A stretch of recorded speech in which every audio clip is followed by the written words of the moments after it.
حتى واحد العيد صغير مشينا حنا الدراري ديال الحومه نصليو في المصلى ديال العيد اللي بعيده على الدرب بزاف.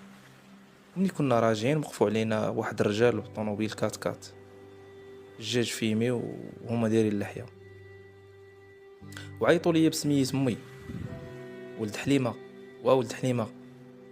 مني شفت فيهم قالوا لي تبارك الله كبرتي، ويلا العفريت زيد وصلنا للدار راه تلفنا عليها وجايين ندوزو العيد معكم. ركبت معاهم على نيتي وكنت كنصحبهم شي ناس من العروبيه ديال الوالده جاو يدوزوا معنا العيد. غادين حتى دوروا طونوبيل للغابه، وبالضبط لحدا واحد السيد قاعد مع البحر كيقولوا ليه سيدي بوم حراره. حيدوا لي حوايجي وباقي عاقل خلوني غير بالكيلو، وجبدوا جناوه وشي بخور وواحد المجيمر صغير وحطوني فوق واحد الدائره فيه